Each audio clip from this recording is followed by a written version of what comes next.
অন্যায় অপকর্ম থেকে আমাদের ছাত্রছাত্রীরা মুক্তি পেয়ে যাবে। আমাদের সমাজে কো এডুকেশন, ছেলে মেয়ে কম্বাইন যে ক্লাসের সিস্টেমটা, এই সিস্টেমটা একটা পাশ্চাত্য শিক্ষা দর্শনের নীতি। তো আমাদের অন্তর্বর্তীকালীন সরকারে যেহেতু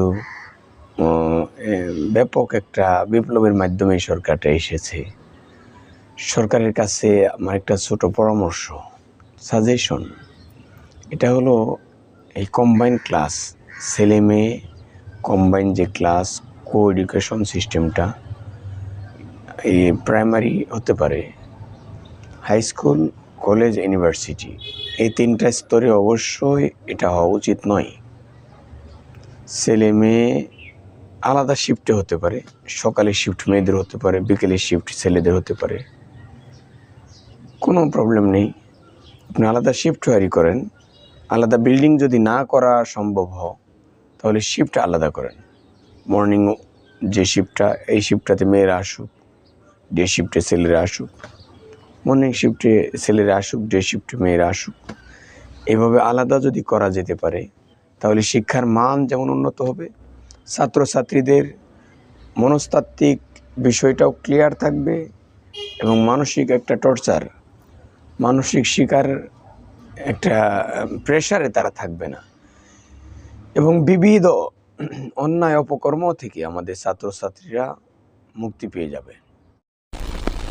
মা অনেক সময় বকাঝকা করে, অনেকভাবে গালমন্দ করে থাকে, বাসা থেকে বের হয়ে যেতে বলে, অধিকার বঞ্চিত করবে, অনেক ধরনের কথা বলে।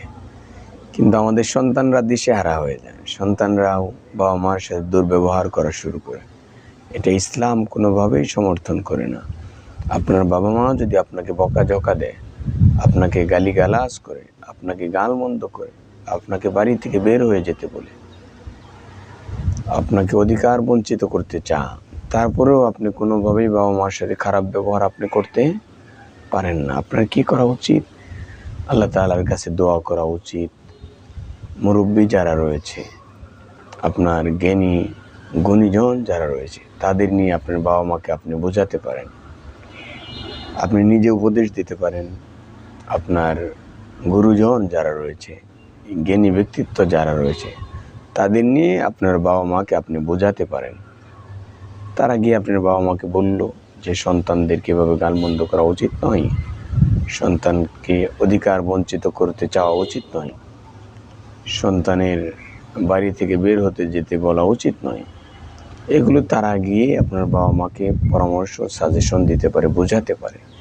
কিন্তু আপনি বাবা মার সাথে সম্পর্ক কাট আপ করবেন, বাদ দিয়ে দিবেন, বাবা মার খোঁজখবর রাখবেন না, এমন দুঃসাহস করার অধিকার আল্লাহ তাআলা আপনাকে দেয়নি।